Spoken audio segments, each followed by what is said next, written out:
It's pretty straightforward. We dive into a stack of the most fascinating articles, research our own notes, you name it, and pull out the absolute best nuggets of knowledge and insight just for you. Yeah, think of it as your express lane to being truly well-informed, packed with surprising facts and hopefully just enough humor to keep you hooked. Exactly. And today, we're embarking on a journey into some material that's, well, it's promising to pull back the curtain on the hidden forces driving human behavior.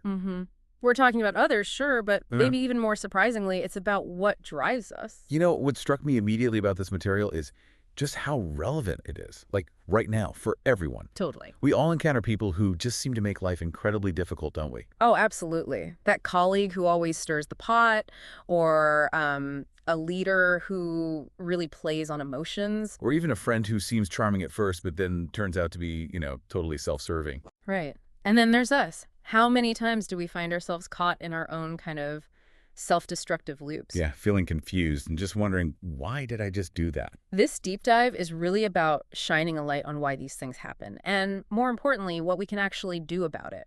Yep. It's about a kind of fundamental shift in perspective. You know, Arthur Schopenhauer, he had this brilliant way of looking at it. Oh, yeah. How so? Well, he said something like, if you come across any special trait of meanness or stupidity, you know, the stuff that drives us crazy, you must be careful not to let it annoy or distress you, but to look upon it merely as an addition to your knowledge. An addition to your knowledge. Yeah, like a new fact to be considered in studying the character of humanity. He said your attitude should be like that of the mineralogist who stumbles upon a really characteristic specimen of a mineral. I love that image, being a mineralogist of human behavior. Right. Though I imagine it's easier said than done sometimes. Yeah. To be so detached when you're caught in the moment, Oh, for sure. It takes practice. But it really does sum up this idea that sometimes you're dealing with someone, a boss, a colleague, maybe even a friend, who just seems to stir up trouble. Yeah. They're masters at playing on your emotions. They come across as so confident, so brimming with great ideas. And you get swept up. Exactly. Then, often too late, you realize their confidence was, well, totally unfounded, or their ideas were ill-conceived, or maybe they were just purely out for themselves. And the frustrating part is that you're often caught off guard, right? Totally. They might hit you with these elaborate cover stories or blame some convenient scapegoat. And you're just left feeling confused and kind of helpless as these patterns just keep repeating. Exactly. And it's not just about other people, is it? That's the thing. No, it's a baffling experience with ourselves, too. Why do we suddenly say something that offends our boss or a friend, and we're not even sure where that anger or tension came from? Or we throw ourselves into some project that turns out to be utterly foolish, a terrible waste of time. Or maybe we fall for someone who is just precisely the wrong type for us, and we know it. Deep down, we know it. But we just can't seem to help ourselves. Yeah, it's that sensation of harboring a stranger within us. Right. A part of us that just operates independently of our willpower. And we usually have no real clue what causes these surprising behaviors, whether it's in others or in ourselves. We just latch onto these superficial explanations, don't we? Like, oh, that person is evil, or I wasn't myself. Yeah, but those easy answers, they don't lead to any real understanding or prevent the patterns from happening again. We humans, we tend to live on the surface, just reacting emotionally to what people say and do, settling for the simplest story. So the goal here, then, is to dive below that surface, get to the actual roots. That's it, exactly. To truly understand why. Why envy or misplaced confidence or, irrationality or these constant rationalizations pop up in other people. And why we sometimes engage in self-destructive patterns. Right, because that understanding, it gives you immense power. How so? Well, think about it. If we truly understood these roots, it would be much harder for destructive types to kind of get away with their actions. We wouldn't be so easily charmed or misled. We'd maybe anticipate their manipulative maneuvers, see through the cover stories. You'd essentially rob them of their power. Fundamentally, yes, just by being able to look into the depths of their character. And for ourselves, well, we could gain much better control over what we do and ultimately what happens to us. Okay, that makes sense. But before we can really get to that clarity, there's a big misconception we need to tackle first, right? Yeah. There is. We tend to think of our behavior as largely conscious and willed, like we're the captains of our own ship. Yeah, that feels right. But the insights we've explored, they make it really clear that we're all subject to these powerful forces from deep within us, what we're calling human nature. Okay. And these forces operate way below our awareness, and they ultimately determine a huge amount of our behavior. Wow. Okay. So where does this human nature come from? Well, it stems from the particular wiring of our brains, the configuration of our nervous system, how we process emotions. It's all been shaped over millions of years of evolution. As social animals. Exactly. Think about how we learn to cooperate, coordinate actions, communicate effectively, maintain group discipline. These early developments are still very much alive within us. And they continue to determine our behavior, even now, in our super modern, sophisticated world. That's the critical point. It's easy to think that with all our modern advancements, technology, progress, we've surely moved beyond these primitive urges. Yeah, you'd hope so. But what this material suggests is, well, quite the opposite. We might never have been more in the thrall of human nature and its destructive potential than we are right now. Really? How? Think about social media, for instance. It's drastically heightened our emotional permeability. Emotional permeability? Yeah, like viral feelings can sweep through us in an instant. And it's become shockingly easy for manipulative figures to exploit that, to control us emotionally. It's also a platform where we can openly display our shadow sides, sometimes without immediate consequences, and where our natural tendencies to compare ourselves, feel envy, seek status through attention, they're just intensely amplified. Wow. And it's also the perfect breeding ground for our tribal tendencies, isn't it? Absolutely. We find a group to identify with, we reinforce our tribal opinions in this kind of virtual echo chamber. And then it's easy to demonize anyone outside that group. Which can lead straight to mob intimidation. The potential for chaos stemming from our primitive nature has, frankly, just skyrocketed. So the core message here is pretty stark then. It is. Human nature is stronger than any individual, any institution, or any technological invention. It ends up shaping what we create to reflect its own primitive roots. And if you ignore its fundamental laws, you basically doom yourself to patterns beyond your control, to feelings of confusion and helplessness. Okay, so let's unpack one of those fundamental laws then. The law of irrationality. Right.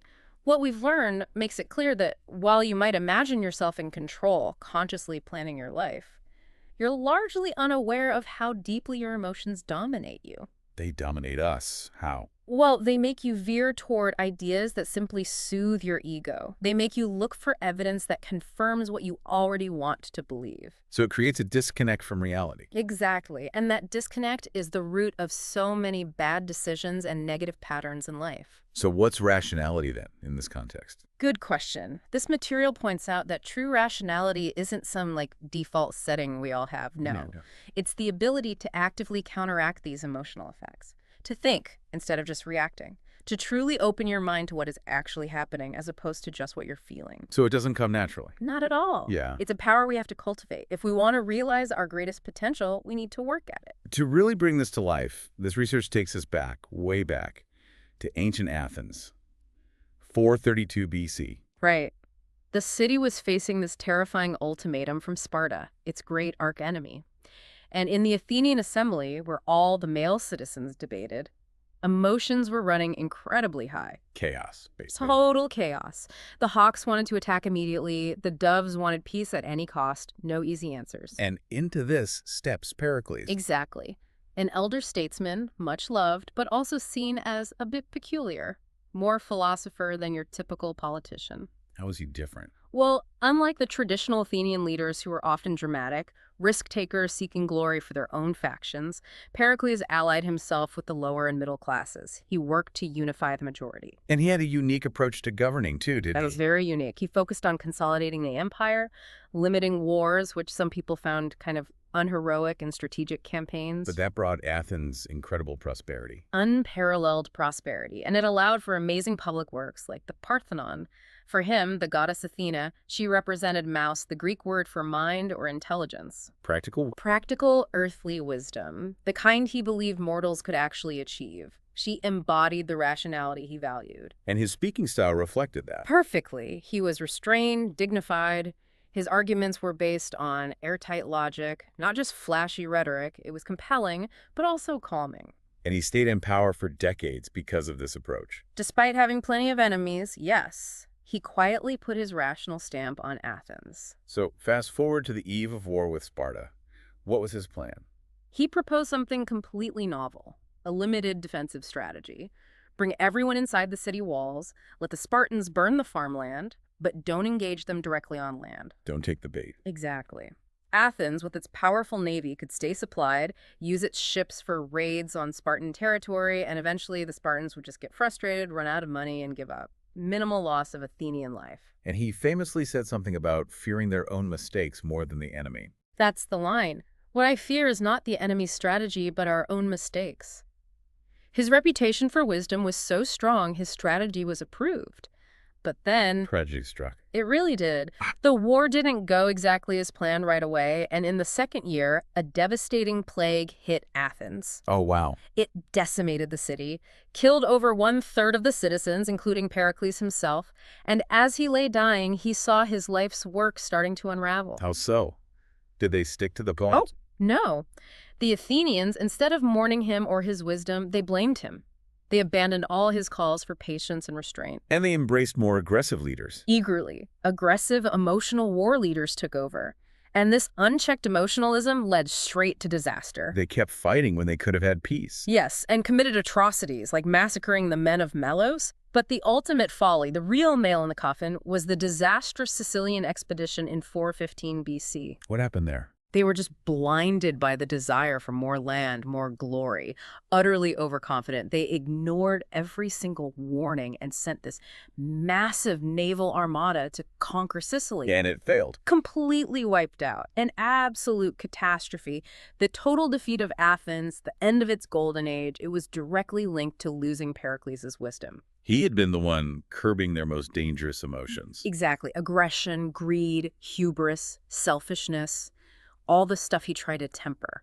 Once he was gone, that rationality, that wisdom, it was just forgotten. So Pericles had seen this coming. In a way, he knew other leaders weren't truly rational. He'd clearly observed it. They thought they were rational, but really they were just selfish and shrewd, driven by this hunger for power and attention. And that inevitably led to chaos. So his solution was this inner Athena. That was his concept, cultivating an inner Athena, which meant truly mastering your own emotions, never reacting in the heat of the moment. Analyzing your feelings. Yes, analyzing feelings.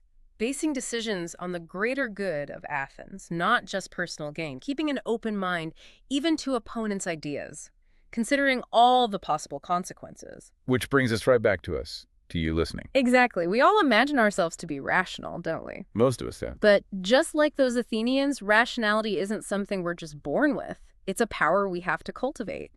Your inner Athena, that potential exists within you, that voice of calm focus. But it gets drowned out. It often gets weighed down by emotions, by all the drama churned up by other people and by ourselves. So the first real task then is to start looking inward. Is that right? That's step one. To really dissect those emotions that are continually, maybe subtly infecting your ideas and decisions. Asking yourself, why am I feeling this anger? Or where does this need for attention actually come from? Exactly. The material suggests that under that kind of scrutiny, your emotions will start to loosen their grip. You'll begin to think for yourself more instead of just reacting all the time. And it's not just personal, right? This irrationality plays out on a huge scale, too. Oh, massively. Look at the 2008 financial crash. It's a perfect modern illustration of this exact point. What were the explanations back then? I remember hearing lots of things. All over the map, weren't they? Trade imbalances, complex derivatives, greedy lenders, government failures, computer models gone wrong. Yeah, all of that. But what's truly remarkable, as this material points out, is how often we deny basic reality when it comes to human behavior. What do you mean? Millions of people leading up to that crash were making daily decisions, but they were overwhelmingly driven by one thing: the lure of easy money. They just ignored every warning sign, falling for that dangerous, seductive idea that this time it's different and housing prices never go down. That sounds familiar. Bubbles like that recur not just because of complex financial instruments, but because of the intense emotional pull they have on people. It completely overwhelms any reasoning powers an individual might possess. And because we often don't confront the real source. Which is human nature itself. The mistakes just keep repeating. Yeah. In our own lives, too, not just the market. Exactly. It's hard to learn from experience when we aren't really looking inward at our own motivations. And it's important to understand that this irrationality, it's almost hardwired, isn't it? It's biological to some extent. It really is. It's wired into the structure of our brains. Our emotions evolved for survival in animals. Think instantaneous responses.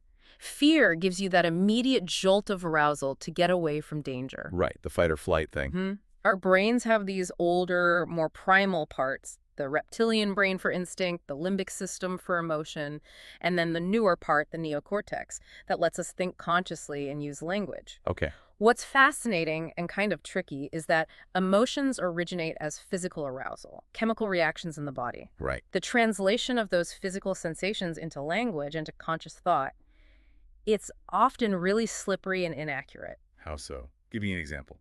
Well, we might feel intense anger, for instance, when the true source is actually envy.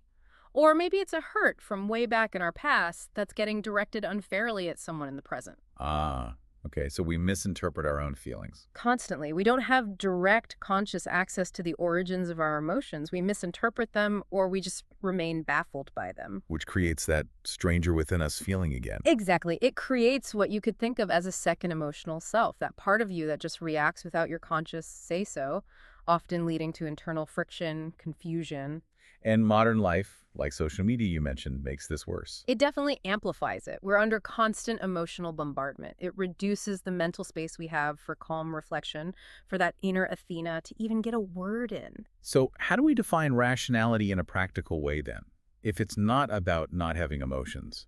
Good point. It's not about transcending emotions somehow. That's impossible. It's about achieving a balance where emotions inform but ultimately serve our thinking self. Okay, a balance. So how can you tell the difference? How do you measure rationality in someone or yourself?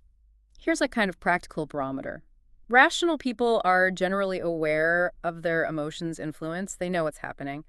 And they actively use introspection and effort to counteract the negative effects. Okay.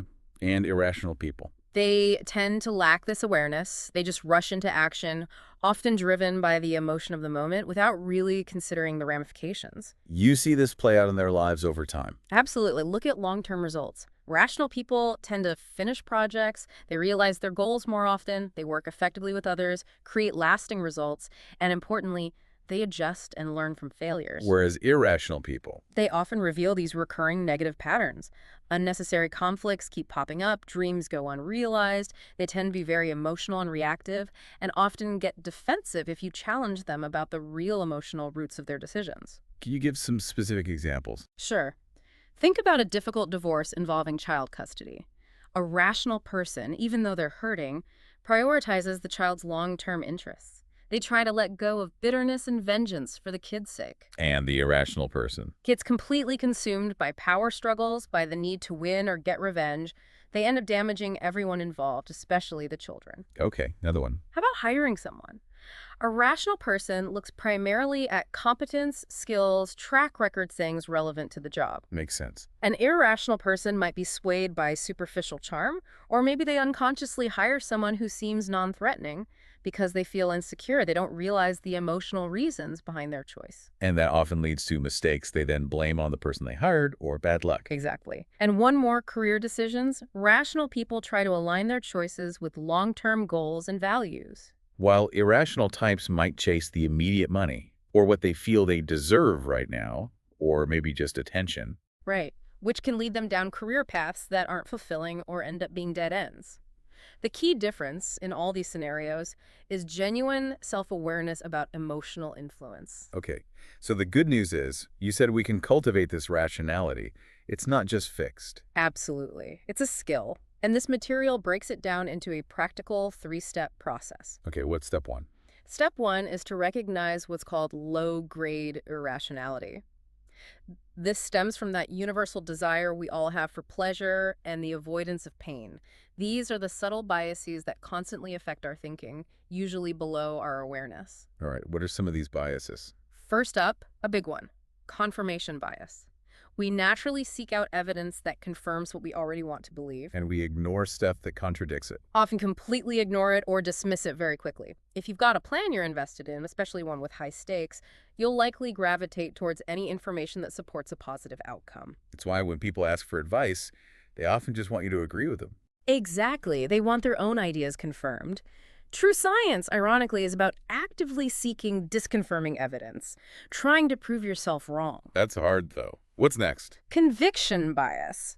This is interesting. If we're holding on to an idea that secretly pleases us, but we have some underlying doubts, we often overcompensate by expressing it with great vehemence, great conviction, and we fall for this in others too.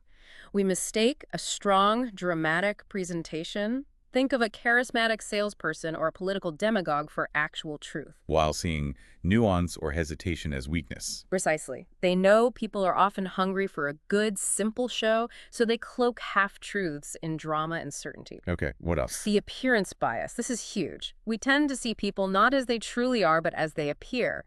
People learn very quickly to present a carefully crafted front. Like a mask. Exactly. And we also fall for the halo effect.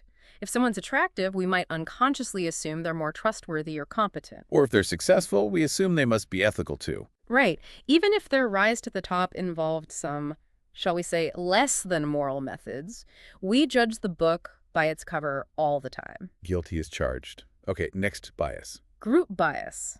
This taps right into our deep-seated social nature. Feeling isolated is terrifying for humans. So finding a group feels good. It provides tremendous relief when we find others who think like us, who validate us, but we're often unaware that we adopt certain ideas simply because they bring us the sense of belonging. Which leads to groupthink. Or just near complete alignment in political or ideological stances. Suddenly, your opinions on dozens of different issues magically align perfectly with the group's, often with no overt pressure needed at all. It's unconscious conformity. Scary. Okay, what's another one? This next one can be tough to admit. The blame bias. When things go wrong, our immediate natural inclination is to blame others, circumstances, bad luck, maybe a momentary lapse. Anything but ourselves. Anything but engaging in potentially painful introspection. It's just too uncomfortable to question our own judgment or competence, so we might go through the motions of reflection. But then we conveniently forget our own part in the mistake. Pretty much. And because we haven't truly learned, we just repeat the pattern again and again throughout life. Ouch. Okay, last one. Finally, the superiority bias. Few of us would actually say it out loud, but study after study shows we generally believe ourselves to be more rational and more ethical than the average person. It's like an optical illusion. That's a great way to put it. We can't quite see our own faults clearly, but we see everyone else's in high definition. We justify our own questionable actions while we're quick to ascribe nasty Machiavellian tactics to others. But the truth is, rationality and ethics aren't just natural gifts we possess. Not at all. They're achieved through conscious awareness and consistent effort, not by default. Okay, that's step one. Recognize those low-grade biases. What's step two? Step two is to beware what the material calls high-grade irrationality. This is when our emotions reach an explosive pitch, usually sparked by something external, a stressful situation, a particular person. So things escalate. Big time. Our minds kind of tunnel into that intense emotion. Everything gets interpreted through its specific lens: anger, fear, jealousy, and we become highly reactive. Leading to rash actions we regret later. Absolutely. Making us feel almost possessed, like that second limbic self has completely taken the wheel. And are there specific things that trigger this high-grade stuff? One particularly powerful inflaming factor is trigger points from early childhood. Okay, stuff from way back. Yeah. Deeply buried vulnerabilities, old wounds from our early life, maybe around control, abandonment, criticism. These can be unexpectedly triggered by current events or people who somehow resemble figures from our past. And that causes a sudden, maybe disproportionate emotional reaction. Exactly. A sudden, almost childish intensity of emotion, like an overwhelming fear of losing control or a powerful sudden urge to just completely withdraw and shut down. Recognizing these triggers in yourself and seeing them in others is absolutely key to managing this high-grade irrationality. Wow. Okay, so step one, biases. Step two, inflaming factors and triggers. What's step three? Step three is all about enacting specific strategies and exercises. The goal here is to actively strengthen the thinking part of your brain, the neocortex, the inner Athena, giving it more power in this ongoing struggle, or maybe dance with your emotions. Okay, so there are practical things you can do. We won't dive deep into those strategies today, but knowing they exist is important. Definitely. It's about building that mental muscle. So, stepping back a bit, why does all this deep dive into irrationality and human nature matter? How does this knowledge actually help you, the listener? Great question. This material identifies at least 7 profound ways this understanding can dramatically change your life. Okay, let's hear them. Number 1. First, it will transform you into a calmer, more strategic observer of people. Okay. You'll start to realize that people are often dealing with issues, pressures, insecurities that predate you by years, maybe decades. It's usually not about you. So you stop taking things so personally. Exactly. You'll judge less, you'll be less reactive. And ironically, people will likely respond better to you. They'll like you more because they sense this tolerant, less judgmental attitude. You free yourself from endless emotional drama. Okay, that sounds good. Number 2. Second, you'll become a master interpreter of cues. You'll learn to slow down your judgments, to mistrust those instant first impressions. And analyze what you see more deeply. Yes. You'll start to think in terms of opposites. When people overtly display one trait like excessive confidence or niceness, they might actually be concealing the contrary reality. Looking for the shadows. Spotting their shadows, yeah. Seeing the subtle cues to their true character. This skill alone helps you avoid bad hires, toxic partners, damaging relationships that can, frankly, just make your life miserable. All right, number 3. Third, you'll feel incredibly empowered to outthink the toxic types who inevitably cross your path. The manipulators. Yes. These people rarely announce themselves. They often appear charming, helpful, exciting, but you'll learn to identify the patterns, the subtle signs, often much earlier. So you can steer clear. Steer clear, or if you can't, maintain your emotional balance by seeing right through their bluster, their charm, their aggression. You can focus on their underlying weaknesses and insecurities. And your calmness, by the way, will often infuriate them and cause them to make revealing mistakes. Huh.